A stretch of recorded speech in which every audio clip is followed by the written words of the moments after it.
Hello, my name is Pra Paramaitisaro. I'm a Theravada Buddhist monk, but it doesn't mean that I was a monk ever since the first day that I was born to the world. Before that, I was like every one of you watching this video. So, I studied computer. I was a computer geek. I really like computer, hardware, software. I really learned how to do programming. I studied computer for 10 years in my bachelor, master, and PhD. But one thing that I realized is, even though many people know about many different knowledge in their life, but they don't know about what is considered the software of human being, the mind. And I realized how important the mind was when I doing my PhD in Norway. At that time, I was a little bit stressed, and I feel like I could not think about many things. I could not do my dissertation. I was sitting in front of computer, Googling, and cannot think about many different things for days, for months. So I decided to do something with my own software, the mind. I didn't know how to meditate, so I tried to learn meditation for the first time. When I meditated for the first time, I thought it was impossible because I had so many different thoughts in my mind, and my mind was spinning like crazy. At that moment, I learned that in order to meditate, you just need to find a balance, and that's how I unlocked the meditation for the first time. I could really make I feel really relaxed. I feel really happy. So when I finished my PhD study, I decided to study a bit more about meditation. I ordained as a Buddhist monk. And it's not very easy because monk life is not very easy as I thought. I struggle a lot, but also enjoy the time that I have for myself. And ever since I travel to different places and share with people, and people suffer the same way that I did. They could not meditate when they close their eyes, so I gave them some tips, and I told them that you just have to relax a bit more, and they could meditate. And they've been traveling to different countries. In total, 52 countries so far in 10 years to share about meditation, about how they could meditate in an easy way, how they could remove stress from the mind and be a bit more happier. And many people can do that when they close their eyes. Every time when I see they open their eyes, I could see big smile on their faces, and that made me feel happy. And maybe that's the reasons I continue being a monk who I am today. So if many people around the world in different countries, different religions, different nationality can meditate, maybe you can do it too. So why don't you follow my program and we learn together, and I share with you how meditation can be very easy. You just need to learn some tips and you can unlock the myth of the mind. So you change your mind, you change the whole world. Let's stay together.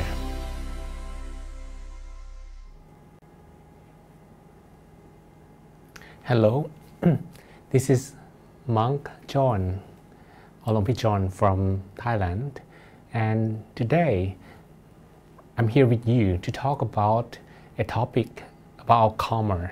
The title of the topic is a very thin line between good karma and bad karma. So this is going to be very important in our life because karma is about everything. If you learned about karma, the word simply means actions. And everything that we do is our actions. Whether what we think, what we speak, and what we do.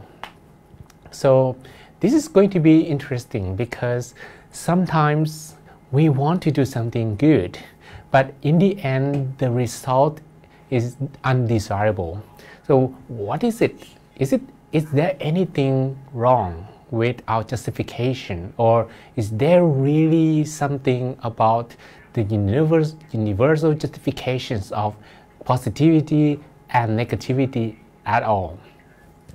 Before we go to the topic, let's maybe if you just arrived, you can introduce yourself. What's your name, where you are from, and also you can tell me if you can hear my voice properly or not. So let's share with me, okay? If you are here for the first time, or if you are regular members, regular visitor as well. So the topic today, okay, again, this is going to be about justification. And this justification method is a very thin line to tell us whether what we're doing is positive and negative, all right? So if you just arrived, share with me your name, where you're from, and if you can hear my voice properly, you can type +1 as well. So let's have a look at the people who are here already. We have Owen, and we have Domingo. All right, thank you, Domingo, for your happy birthday message. All right, and Owen from Congo, and we have Bruno from Benin, and Domingo from, I think Domingo is from Spain, right? So welcome all of you to the topic. This is a karma talk. We're going to talk about karmas. But I already mentioned in the previous episodes that karma simply means intentional actions. So whatever you think, you speak, you do, they belong to our karmas that will always lead to something in the future.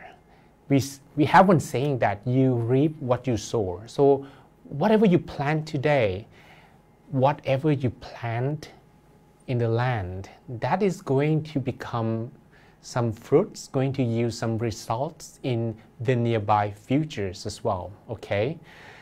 So it's very important that you plant a good seed, because a good seed will give good results.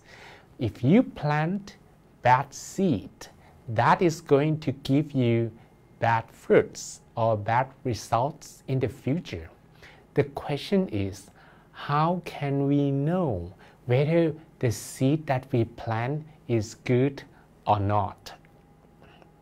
So if you just arrived, you can tell me if the sound is fine. I think the voice is clear, and we have Domingo from, I think from Spain, right? And Sadrin, I'm not sure where you're from, and Soga from Peru.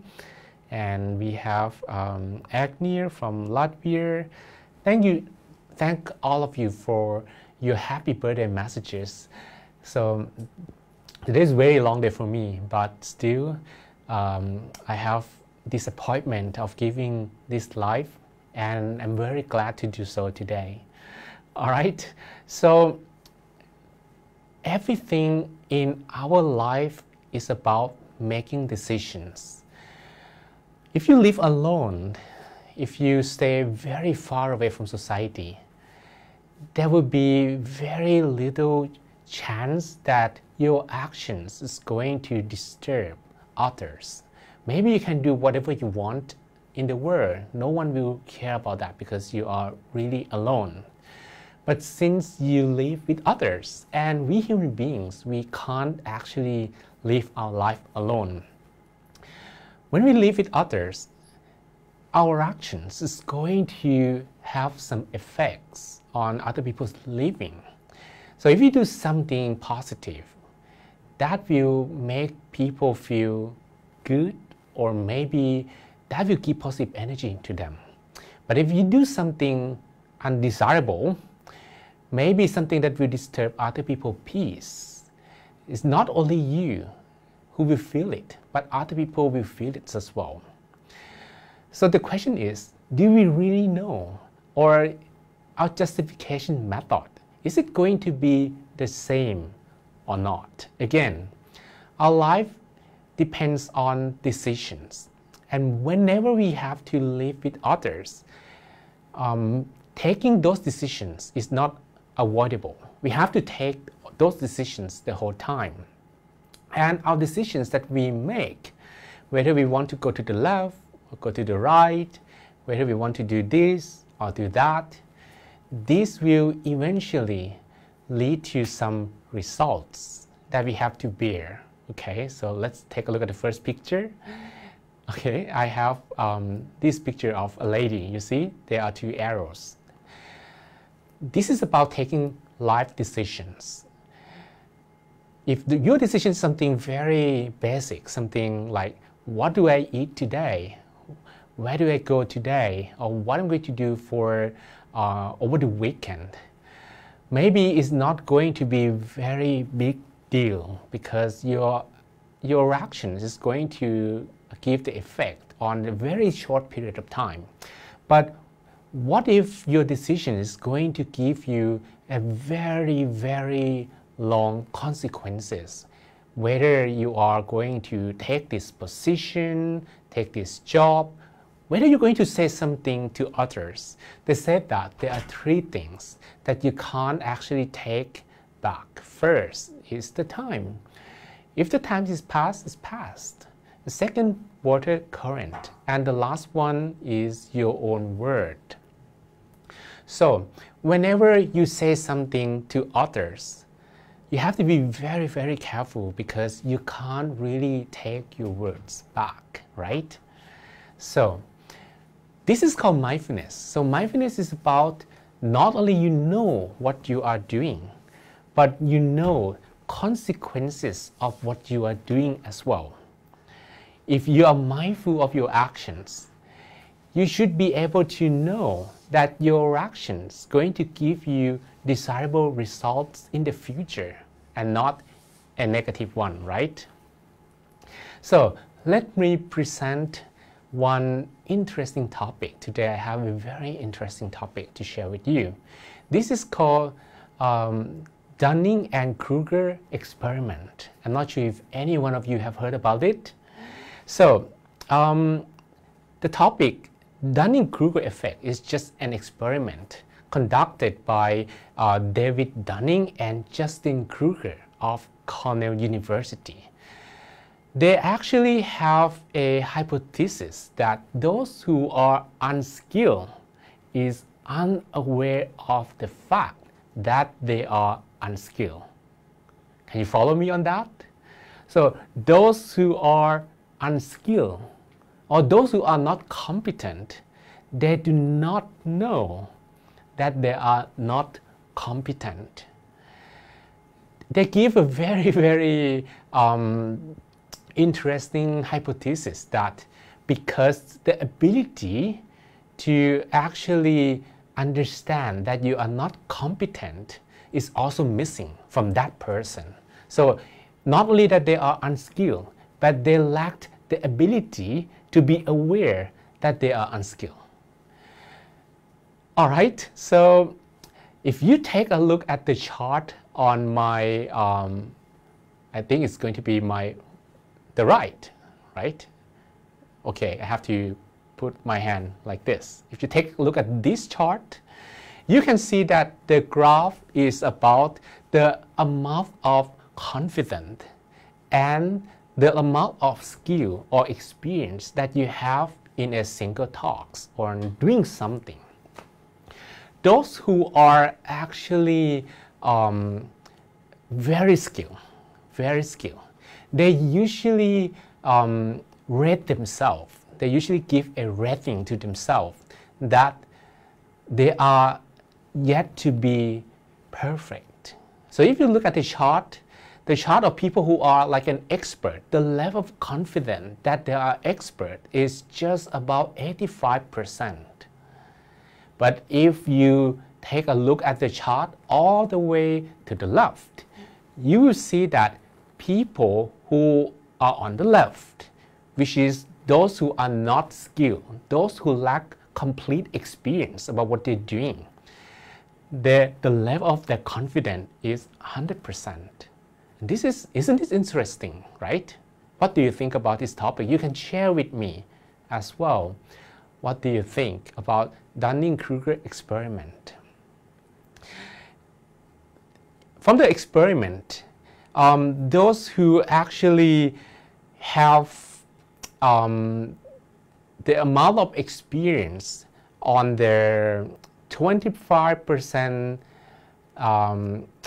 less, like the minimum 25% group, usually will rate themselves 50% more. But those who are on the top 25% will rate themselves 50% less. It means that if you are on the top of your list, on the top of your peers, and on the top of the group, you usually, instead of saying that you are 100% confident in your skill, you would just say that I'm 85% confident. But those who are on the bottom 25, they will actually double amount of confidence that they knew everything. Isn't it dangerous, right? Because of course, if you want someone to work for you, you won't actually try to pick those who are on the bottom 25 and maybe try to pick those who are on the top 25. On the other hand, if you will get those who are on the bottom 25 and they are really confident of what they're doing, this is going to be dangerous because they knew nothing at all. The question is, what really makes them feel such confident in their skill, even though they know nothing at all, right? So what do you think? If you just hear and you feel that this talk is going to be useful for your friends, for your people, for your loved ones, you can also share. You can click like and share my live so that your friends, your people, we have a chance to take a look at these topics as well. If this is new for them, this is new for you, maybe you can consider sharing, all right? So if you just arrived, please share with me where you are from. We have Soga from Peru, and Domingo, and Owen, and Cecilia, and I think, yeah, I'm very familiar with the names, so I think this is going to be fun about this topic, okay? If anything about this topic is unclear, you can share with me, all right? But this is about skills. You have a question. What is this about? Is this going to be related to the good and bad karma? Because, you know, lack of skill isn't really a bad karma, right? Lack of skill is just about, you know, being aware that you need to work on yourself so that you can improve your skill and you can work on specific tasks better. So how this is related to good and bad karma, you might ask. The answer is the justification of positivity and negativity is also related to how the quality of your mind.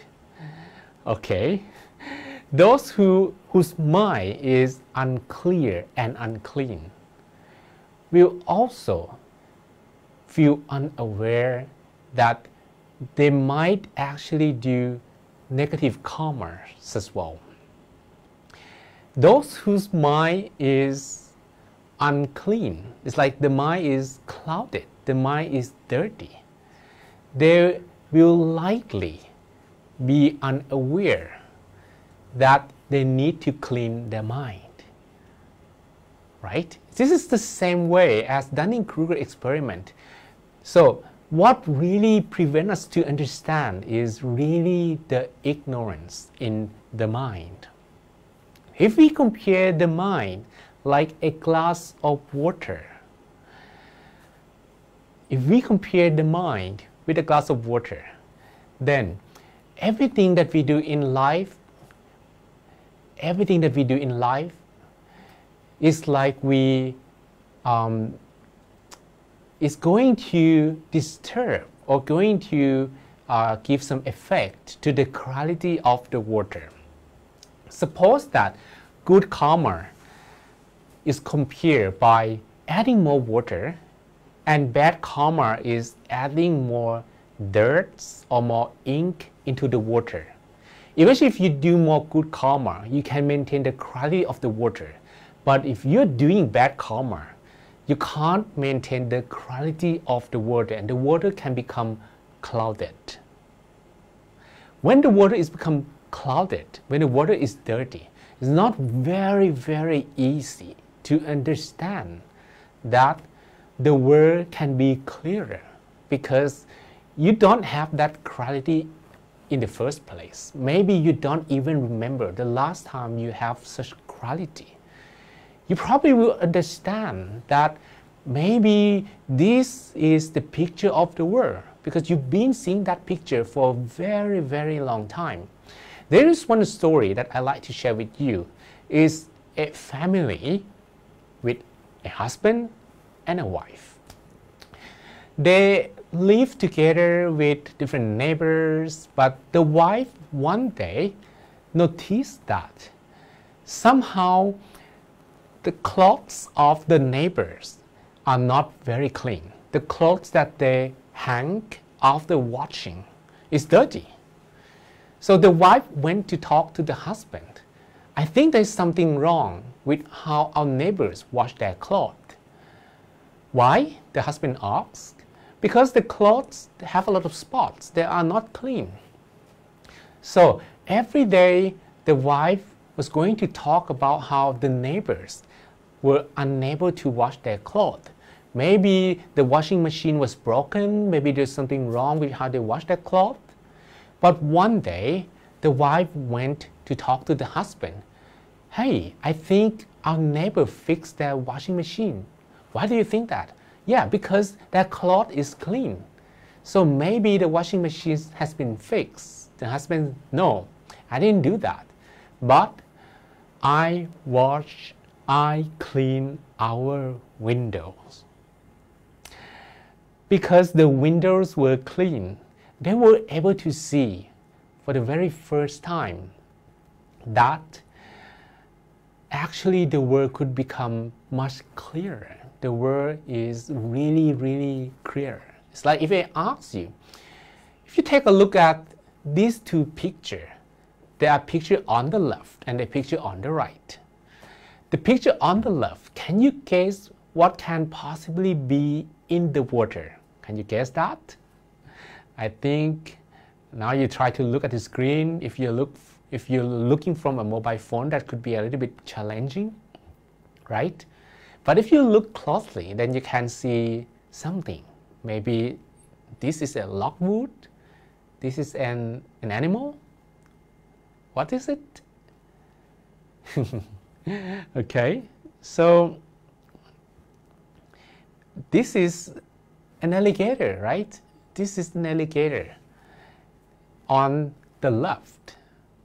But if I ask you, can you see something on the right? You probably cannot see if the alligator is on the right picture or not, right? Can we claim that there is no alligator on the right? No, you cannot claim that. The reason is because you don't actually see clearly what is in the water. Now let's switch the picture. Can you see clearly now? Can we claim that in the water there is no crocodile? There is no alligators? You can possibly claim that. The reason is because your mind is clear, right? The thing is that people whose mind is not clear, they also feel unaware that the mind is also not clear. This is similar to the Dunning-Kruger experiment that we talked about earlier. People who are unskilled, they are unaware that they are unskilled. People who don't know, they don't know that they don't know. So, people who don't know that they don't know will probably do something that they thought was right, but is completely wrong. It's completely unacceptable.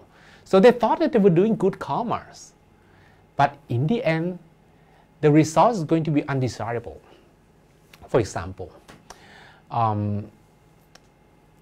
people who actually get angry on behalf of a friend.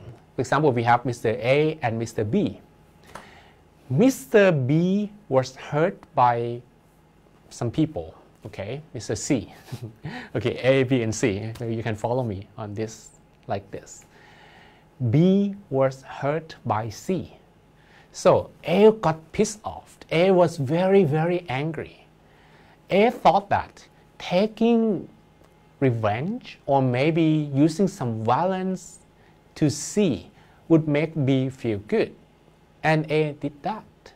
And A was really unaware that the actions that he will do will lead to undesirable result in the future. He thought that this was going to be a good action. What if A would, hurt C so bad so that C would die? If C died, eventually life of A is not going to be very peaceful. First, every time he sleeps, probably he has a nightmare thinking about the violence that he did to C. Or, talking about how he would live in society. He would have to, hide himself, maybe walking away, or try to hide himself from police, or maybe try to go to other places, being unaware at first that his action is going to lead to undesirable result, right? So the question is, where does this dirt in the mind come from? Okay, no matter who you are, you have what we call viruses of the mind. Again, no matter who you are, you have what we call viruses of the mind. Where does this viruses of the mind come from? This has been with us since birth. Even though the mind of kids, the mind of newborn babies was innocent, but the mind still have viruses in the way that if the viruses was triggered, then the kids were going to drop some ink, some dirt into the water, being unaware of that fact. Okay? How do we know that? This is called inner voices in our head. You have inner voices in your head, right? Ever since you were young. Maybe your mom told you that, okay, don't play around very much. You need to study. You need to help with some chores. But at that time, the inner voice saying to you that, okay, I should continue playing. I don't actually want to study. This is the reason that the inner voice existed ever since we were very young, ever since we were born. But how this inner voice will give some effects, maybe it's not going to be since that time, okay? They're triggered later on. Every time we need to make decisions that is against the condition or the state. For example, if you were pretty relaxed and then your friends ask you, hey, could you help me with something? Or you were really comfortable at home, you were playing with friends, and then your mom asks you, hey, could you help me with the chore? Anything that is actually causing you to change, challenges you in different ways. There will always be two voices in your head. The first voice will say, this is something good. This is something that you need to do. The second voice will say to you, no, even though you're supposed to do this, but it could be later. Maybe you can do it next week. Maybe you can do it next month. So what is the normal choice that you take? Do you follow the positive voice or you will follow a negative one? What is your answer? You can also share with me some of the experience. You can ask me any questions, okay? I will answer the questions later on. So we have, Owen say he likes the background. Soccer, happy birthday. Thank you for all the happy birthday messages. The background is very sabai, right? And we have Vivian from Singapore as well. And we have Bruno, that this can be compared to the world, which is the reflection of what you think inside, to step and to change others. The step to change others is ourselves, is changing ourselves, okay? All right, so coming back to what I asked you, the thing is that if I would give an example, suppose that this is something very hot. If you would touch something very hot, maybe your hand is burned, right? And next time, you be careful not to touch it directly, because you know that it's going to hurt your palm. But what happens to the mind is the other way. Suppose that there is a thought that hurts our feeling. And every time we think about it, it hurts our feeling and we feel very, very, very sad. Somehow, the mind keeps thinking about it again and again and again. Why don't we learn that this thought is hurting our feeling and we should stop thinking about it? That is because our mind is used to negativity so much, and we are unaware that something keeps hurting us. If your mind is used to negativity, you will be unaware that some karmas are negative. Okay, so this is again coming back to Dunning-Kruger effect, right? For Dunning-Kruger experiment, those who are top 25 will likely to rate themselves 50% lower. So instead of saying, hey, I'm 100% expert, they will say, I'm 85% expert. But those who are at the bottom 25, they usually rate themselves 50% higher. Those who are used to negativity will likely to think that their negative things that they're doing is positive. You may have a question, does this really exist? I'm not sure if you ever got a friend and the friend could be very depressed, the friend could be, like very, very sad, and you try to help him or her. Come on, let's meditate. Come on, let's listen to monks in the My Story channel, and maybe you feel better after listening to all this Dharma and understand more about the karma. But the friends will say to you and give you this response: you don't understand me. No one understands me. So the friend is trying to protect the negativity that he or she has in the mind without trying to let go, without trying to release. Why? Because the friend doesn't even feel aware that keeping the negative thoughts that hurts his or her feeling is a negative karma. The friend is unaware of that. This is called ignorance.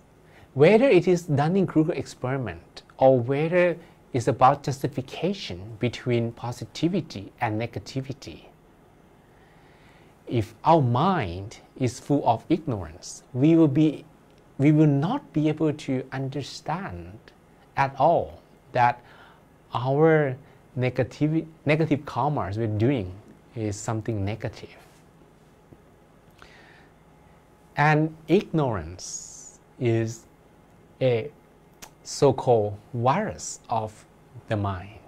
Ignorance is a very, very dangerous virus. Why? Because it makes you think that what you are doing was good, but it is not, right? So, ignorance is like we have glasses. If our mind is full of ignorance, it's like we wear colored glasses. We wear like colored glasses or dirty glasses, and if you try to look through all these glasses, the world that you see is not going to be very accurate. So this comes back to the quality of the mind. If your mind is unclean, then you will not be able to distinguish between positivity and negativity. And what causes the mind to be unclean is the ignorance. Because we have ignorance, we actually did something negative. And because we did something negative, we dropped some dirt into the water. You know, this is something even true for our the way we think. Suppose that we know we should not think about this thought because it hurts our feeling, but we keep thinking about it. That drop a lot of ink into the water, and maybe you have been living with no quality at all in your perspective. And if you can't actually perceive properly, how would you be able to understand properly as well, right? Perception is just the beginning. Eventually your mind, you have to understand what you perceive. If you are not able to perceive properly, you will not be able to understand properly as well, right? So we need to deal with ignorance. And how do we deal with that? Okay, how do we deal with ignorance? First, again, every time that you need to make decisions, you need to make sure that your mind is pretty clear. Otherwise, it's going to become self-betrayal. It's going to become self-betrayal. You're going to betray yourself. You know that doing this is good, but you don't do it. You are betraying yourself. And if you keep betraying yourself, this is going to become a habit of yours.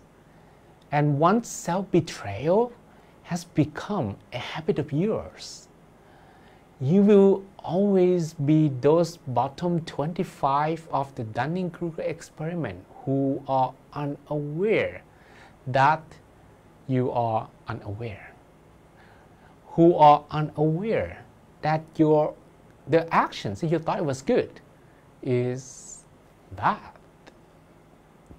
Right? So I'm not sure if this is a little bit too heavy today, but I hope it is something that is really close to our life. And the problems that we have these days is because usually people, they use different justification, trying to judge the same thing, trying to talk about the same story. If you go randomly on the street, you can try this. This is called Monk John experiment, okay? Not Dunning-Kruger experiment, but Monk John experiment. You can try that. If you go and ask random people very, very simple questions. Are you a good person? If you ask 100%, roughly almost 100 will say to you, I'm a good person, with confidence, right? Or maybe top 25 will say to you, maybe, yeah, I'm pretty good, but I'm not very sure if I'm my moral conditions is the best or something. But those who are at the bottom 25 will probably shout to your face that, yeah, I'm good, so what? So this is an addition to the Dunning-Kruger experiment, this Monk-John experiment. You can try that, okay, to see. And isn't this a problem? Because whether you're good, my good, they're good, everyone's good, are they the same or not, right? Are they the same? Maybe not the same.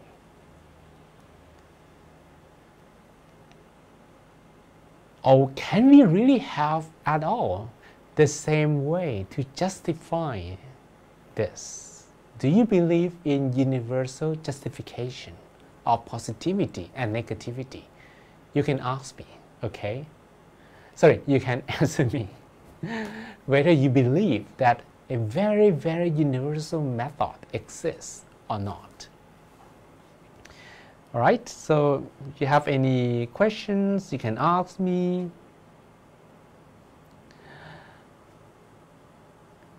Often said that he liked this. People who are negative are unaware that they are.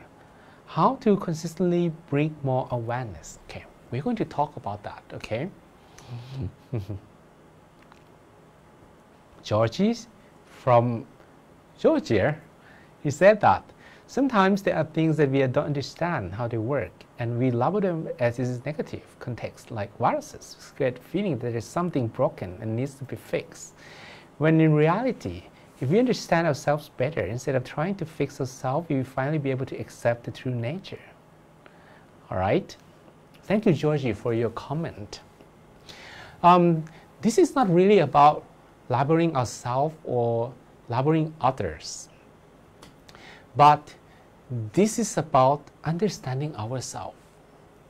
Because if we don't understand ourselves, we don't actually know if we need to improve ourselves or not. So there is a psychologist called Alfred Adler.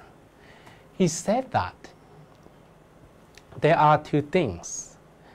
First, that if you feel that you are not the best, if you feel that your skill should be improved, then you can use that to improve yourself. But this is not about being a pessimist. This is not about, trying to tell yourself that I'm bad or you are bad. You should not actually take a look at this on other people's perspective. There's no need to do that. Because in the end, at this talk, I'm not telling you that your job is to judge anyone, but your job is to take a look at yourself. Because whenever you judge someone else and your justification is still unclear, how would you suppose to make a very accurate justification? It's not going to be possible, right? If you are unaware that you are unaware and you try to judge others, that's not going to work. So the best is to be aware about yourself, whether you need to do something or not. And those who are, this is not about being pessimist again. This is about being unaware that you are actually not skilled enough, or you need to improve yourself. There's something that, because eventually nobody is perfect, and we need to work on ourselves every day. Even for me, I'm a monk, but after 10 years of being a monk, I still need to improve on myself, okay? So, thank you for sharing, Georgie. And there is also from Sanabel, what if we make a decision we thought was right, but in the end was wrong? And we totally regret that. This is our karma. Well, sadly, yes, it is karma. The Lord Buddha said that, suppose that this is fire, whether you know that fire is hot, or whether you believe that fire is cold, If you actually touch fire, your hand is going to be burned anywhere. Or suppose that there is something very, very sharp, like a knife. Whether you are aware that the knife is sharp, or whether you thought that it was dull, if you touch it directly, the knife can hurt your palm, right? So whether you are aware that a karma is positive or not, if you do that, that is going to give result to you anywhere. And this is very dangerous. Why? Because being unaware that something could be negative karma and something could be positive karma, and we do that. Okay, let me give you some examples. There are 5 things, okay, 5 things that I like to talk about. First one is hurting others. Suppose that you hurt others and you thought it was fun and maybe you like hurting other people, or some people do, I don't. That's going to lead to negative consequences, right? If you hurt someone badly and you feel regretful later on, or that person maybe get angry at you, or maybe that person call a police and the police maybe come to you, put you in a court, then someone prosecute you. So that is going to be a very, very long, troublesome story. We love our life the most, and everyone does.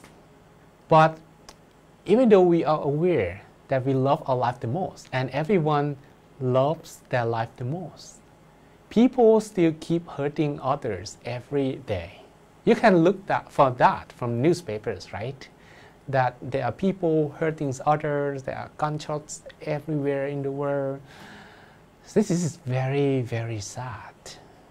But no matter you are aware that hurting others is good or not, this can be universally acceptable. Why? Because we love our life, and if someone would hurt us or would kill us, we don't feel happy. If someone will, if someone will hurt me, I don't feel happy. So if I don't feel happy when I get hurt, I should not also hurt others as well.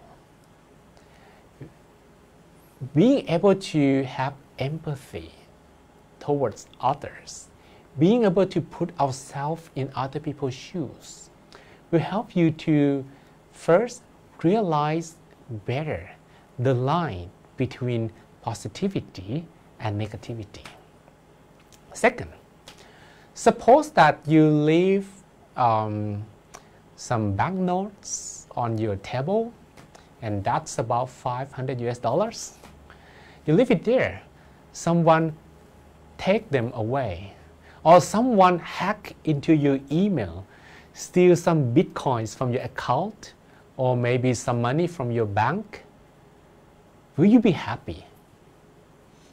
You'd actually, even though how generous you are, you wouldn't actually think that, hey, yeah, I'm very generous, so if you hack into my email, I'm willingly able to give you all the money I have. No one actually think that. If anyone will hack my email, even though I'm a monk, I'm very generous, but don't do that. I'm not happy about that. So if you're not happy, if someone will take something from you, you should not also take something from others. So even though the water could be very clouded, but if we are able to think the other way around, if we are able to put ourselves in other people's shoes, we will be able to understand better the line between positivity and negativity. Third, okay, you are in a very romantic relationship with your girlfriend or boyfriend.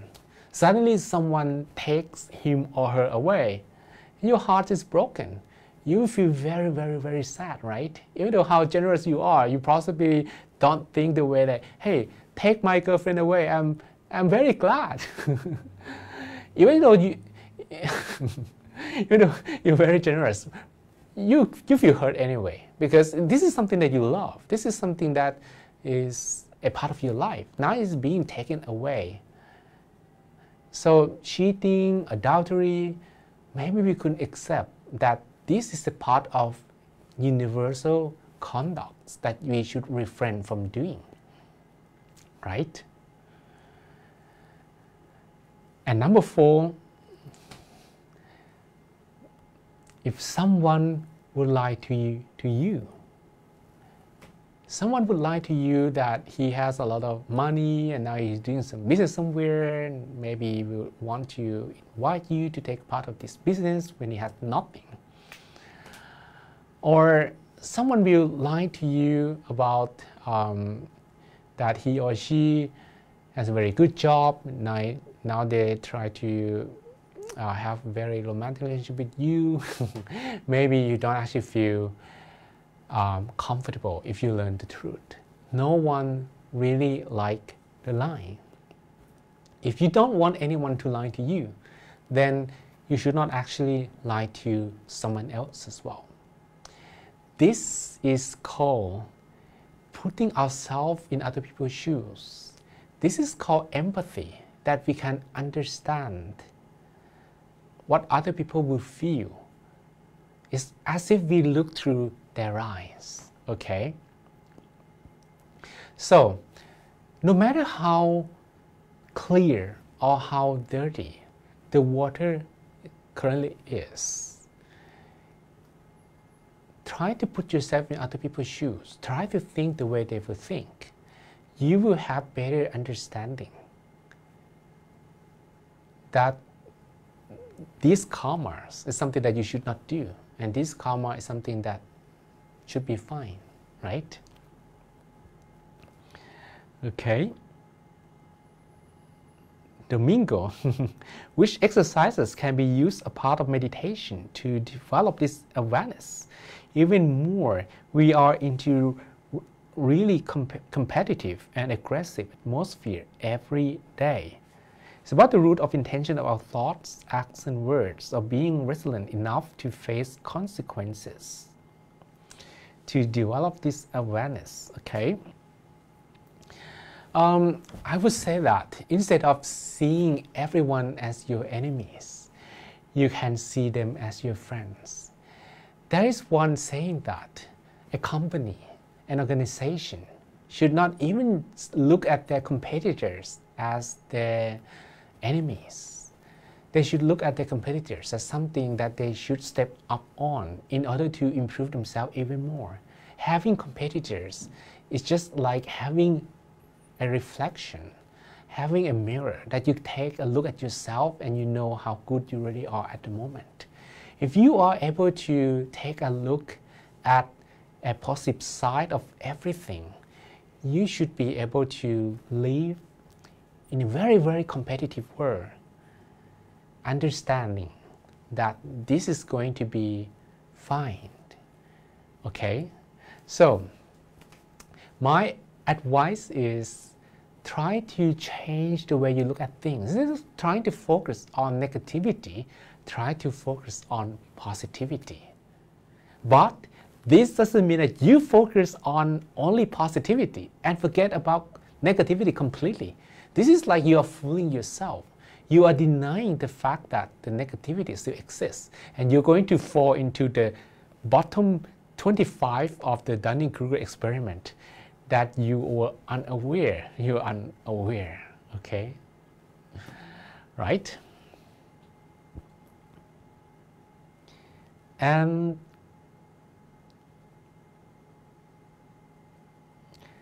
yes, from Sean, sometimes people always reply to be polite and they never say the truth. That we are not a good person, not real answer. Okay? So sometimes for some people, it might take a huge amount of effort to make them realize that they need to change themselves. We need to change ourselves to some degree, no matter who we are, whether we are on the top 25, in the middle 50, or on the bottom 25. We need to change ourselves anyway, right? The thing is that sometimes we are unaware that we need to change. If even someone will tell to us, we laugh at their face and we say, haha, yeah, you do it, not me. I don't need to change. If someone will tell you, okay, that you need to do something, instead of getting angry with that person, why are you talking about negative side of me? You should thank that person 100 times. Thank you for putting all your courage to tell me that I need to improve. Okay. Frankly, really, no one really likes to do that. Everyone doesn't want to say that you need to change. If there is someone who sincerely said to you that you need to change, this is a true friend. This is a friend that you need to stay close to, because you always have a reflection of yourself, which sometimes you are unaware. Again, if you are in a box full of troubles, the only way to know that you are in a box full of trouble is to get yourself out of the box first. You'll never be able to be aware that you are in the box full of troubles if you are still in the box. So sometimes you need to depend on the eyes of others to share with you. Even for monks, once a year, we have a day that we need to work with others. We need to ask someone to sincerely tell us whether we have some habits we need to change, whether we have something we need to improve. Once a year, at least, okay? And, all right. Actually, I say both viruses and inner voices. The thing is that the viruses create inner voices, and I'm going to explain to you.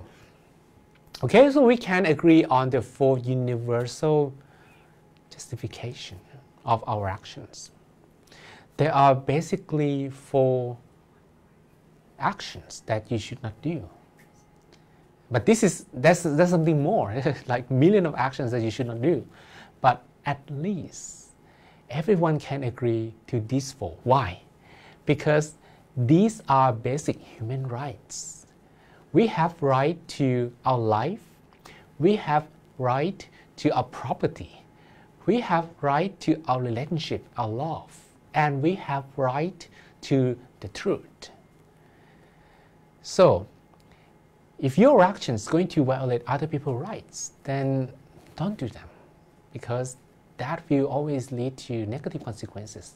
If you make a lie, for example, you need to keep remembering your lie. Sometimes people like quick fix, so if problem happens, they make a lie. But if you lie once, you're going to keep remembering your lie. Otherwise, you're not consistent, and people will find out anyway that you lie, and that is going to, you don't actually want to feel that. You don't actually want to get caught when someone said to you that you lie, right? Then you're going to keep remembering. If you lie a lot, you have to remember, and that creates a lot of inconsistency in the mind. Pictures in the mind will be broken again and again and again. But if you say the truth, you say it once, you don't need to remember it. That's even better, right? Okay, so this force requires a lot of, for some people, maybe a lot of mindfulness. But this mindfulness can be easily broken with intoxicant. One thing that is the opposite of intoxicant, the opposite of mindfulness is intoxication. If you consume something, intoxication, for example, it is like you have a glass of water and you keep checking the glass the whole time, your mind will be always like this. Even though you might not notice that, but your mind always be like this. The mind has a very natural process of settling down the dirt in the mind. But if your mind keeps being shaken like this, how the dirt is going to fall down to the bottom? How are you going to have better clarity? It's not very easy at all, right? So, mindfulness, if you actually want to make it a part of your life, refraining from intoxication is recommended, because otherwise the amount of mindfulness will be less. And there is one saying from, I think his name is John as well. We don't know much about human conscience except that it is soluble in alcohol. I think this is a very nice saying. Human conscience can easily dissolve, but the quickest way to dissolve our conscience is when we actually drink. They say when you drink, you can do everything. And that's dangerous, right? So let me share with you about the viruses. We have viruses in the mind, and we can put them in 3 categories. The first one is craving. The second one is anger. And the third one is ignorance. We talked about ignorance already. Ignorance is the fact that you don't know that you don't know. That's the most dangerous. But this can be laziness. Laziness is that you are unaware of how valuable your time is. Or having prejudice. You try to favor some people where their actions are not worth favoring. Anger, for example. Every time someone actually challenge your comfort zone, you might feel a little bit frustrated. Every time you are in your comfort zone and you're being challenged, you get frustrated. And eventually that will lead to something bigger like anger. This is already a part of human nature. So where are they from? They are from our childhood. We have, like this diagram, we have a diagram of how the viruses started to work. And the anger, for example, started working when we were very young. I think you probably remember when you wet, you probably don't remember, I'm sorry, you really don't remember when you wet your diaper, right? You remember when you were a baby, you wet your diaper? What did you do? Did you smile and maybe say, to your mother, hey, please change my diaper, please? You didn't do that. So the only way you can actually gain and get attention of your mother is to cry, to yell, right?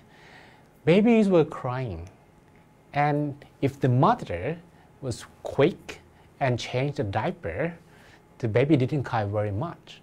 But some babies cry for hours or maybe for half an hour because maybe the mothers were not there and maybe she was not paying attention to the baby.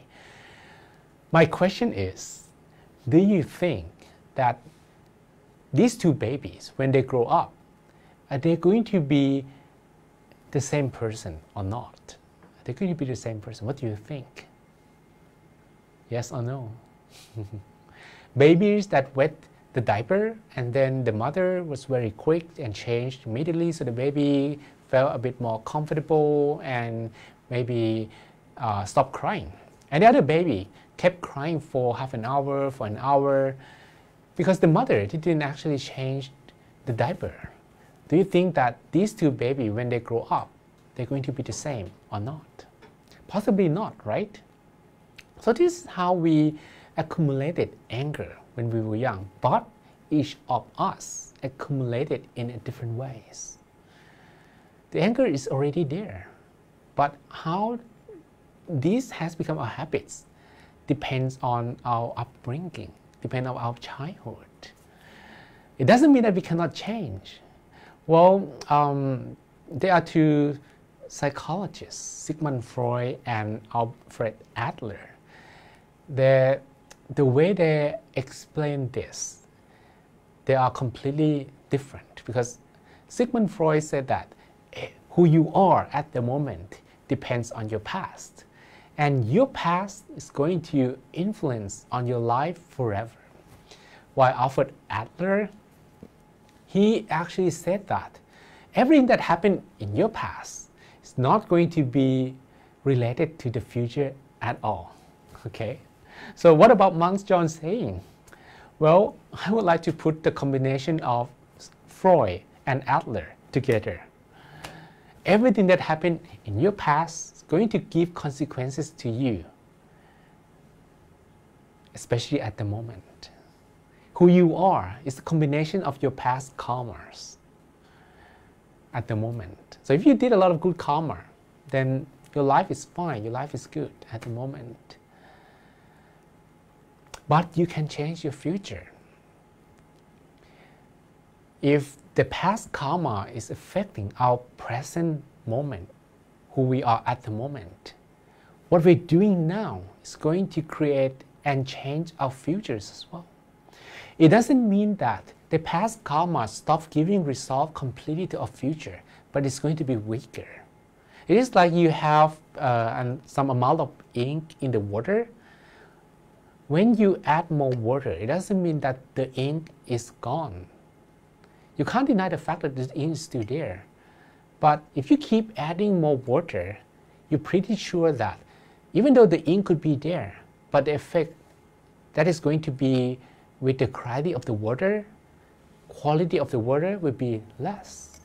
So you can change your future, but the past karma is going to give result in the future anyway, but with less significant than the present karma that you're doing at the moment. I hope that this is not confusing. I hope I don't confuse you.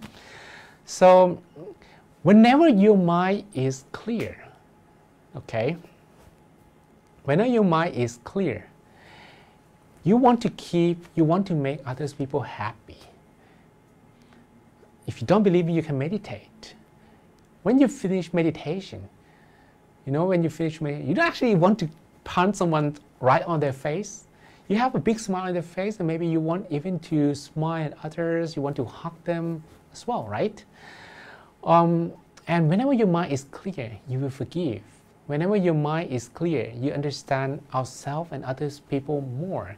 And whenever your mind is clear, you will not care so much about how we are different, but you will focus more on the similarity. Okay, so the best justification is to make decisions when your mind is pure and clear. The line is very thin, but if your mind is clear, you will see the line clearly. And then you have better justification between positivity and negativity clearly. If your mind is not clear, you are not even aware that the mind is not clear. Then that's dangerous. So the best to, number one, put yourself in other people's shoes. If you are doing some negative karma, then stop doing it. And we can have the reflection based on how other people will feel towards our actions. This is something preliminary. Well, this could be a little bit challenging, especially if you're surrounded by like negative people or something like that. If you're surrounded by positive people, this is a blessing. We can talk about that later on the next topic, maybe next time. What consider blessing in our life? Okay, if your life is surrounded by different groups of people, of course your life is going to be different. we will become whoever we surround ourselves with. And you need to have reflection, because you can't trust always yourself, right?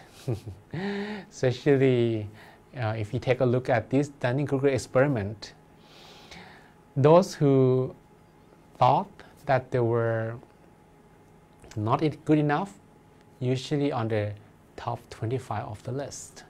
And those who thought that they are 100% competence, the bottom 25. People don't know that they don't know. This is called ignorance. And the ignorance prevents us to understand ourselves, understand who we are, understand what we need to change. In order to deal with ignorance, first, we need to accept that we're not perfect, we need to change. If someone tells you that, you can say thank you to that person 1,000,000 times. And second, meditate so that your mind is clear. Whenever your mind is clear, you will feel that life can be seen from different perspectives. And this is what we call changing your mind to change your world. So this is something that I like to share with you today. If you have any questions, there is one more. People tend to please rather to be sincere and give honest feedback. How might one build one mind not to be hypocrite? So I would say that people like to have quick fix. So they thought that if they say something to please others, that probably will end the problem. If that person is close to you and you actually please him or her, saying something that him or her likes to listen to, that is not going to solve any problem. And that even leave the problem behind, become a bomb waiting to explode. This is called mindful communication. Truthful, you have to say something true, truthful, appropriate, with good intention, at the right time, at the right place. If something is true, it's useful, and appropriate, come out of good intention, you wait for the time to say it. But the other combination, if it is a lie, if it is useless, inappropriate, or out of bad intention, don't say it at all. Don't say them at all. Otherwise, they always will leave consequences you have to bear in the future. Your actions include your voice, your words. They will leave consequences in the future. Okay? Thank you for your attention. And I hope today this topic is very close to our life, and we should work on ourselves. We are not going to put any label on other people's head and say, hey, you're bad. You are on the bottom 25 list on that Kruger experiment. We're not going to do that. There's no use doing that at all. But let's take a look at ourselves, admit that you need to change, and start working on it. And try to understand that there's a state of the mind that helps you understand yourself better. Bring your mind to that state. The answer is there. All right. So thank you very much for your for your attention, and thank you for your happy birthday messages you have for me today. I'm very honored to be with you guys today, and also to share my knowledge with you. If you have any questions, you can put in the comments box. And if you have any suggestions on the topic that you'd like to listen to next time, you can also share with me as well. So I'm Monk John, and this is my stories, and we have every weekend live about different topics like commerce, about meditation, about how monks deal with different things, and we have once a month meditation guide live. So see you again next week, and thank you and goodbye.